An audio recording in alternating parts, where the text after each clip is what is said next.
अ, महापुरुषांचा विषय तुम्ही काढलात, महापुरुषांकडे आपण वळूया. तुम्हाला असं वाटतं का की जातीच्या कवाडांमध्ये महापुरुषांना बंदिस्त केलं गेलेलं आहे गेल्या काही काळामध्ये, आणि जात नावाचा राक्षस हा कधी संपेल असं वाटतं तुम्हाला? तो संपत नाही एक.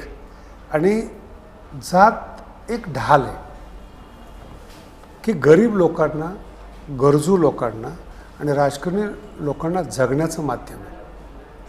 आणि ही 700 वर्षापूर्वी जातीय समानता पहिल्यांदा महाराष्ट्रामध्ये ज्ञानेश्वर महाराजांनी केली.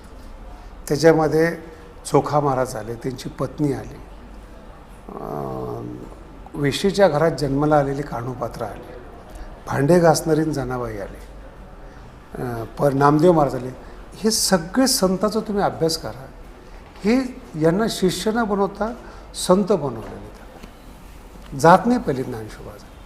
एक जात तयार केली, तिचं नाव आहे संतपण. आणि मग त्या जातीच्या नावाखाली ज्यांचे पोटं भरतात ती लोक जातीचा आश्रय घेऊन पुढे जातात. पण अध्यात्माच्या दृष्टीने हे पाप आहे. बरं, आरक्षणाचा मुद्दा हा ऐरणीवर आहे. तुम्ही पाहिल्यात मराठा आरक्षणासाठी म्हणून जे मोर्चे निघाले, जी आंदोलनं झाली, त्यानंतर ओबीसी समाज देखील रस्त्यावर उतरलेला आपण पहिल्यांदा पाहिला मोठ्या प्रमाणावर. अगदी वंजारी समाज देखील आता मागणी करतोय आपली.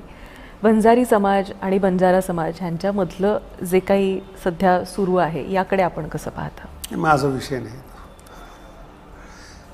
पण मराठा आणि वंजारी वाद हा पहिल्यांदा महाराष्ट्रानं पाहिलाय गेल्या काही दिवसांमध्ये. नाही, हा तुमचा दृष्टिकोन असेल, पण जातीवाद हा पहिल्यापासूनच महाराष्ट्रामध्ये आहे.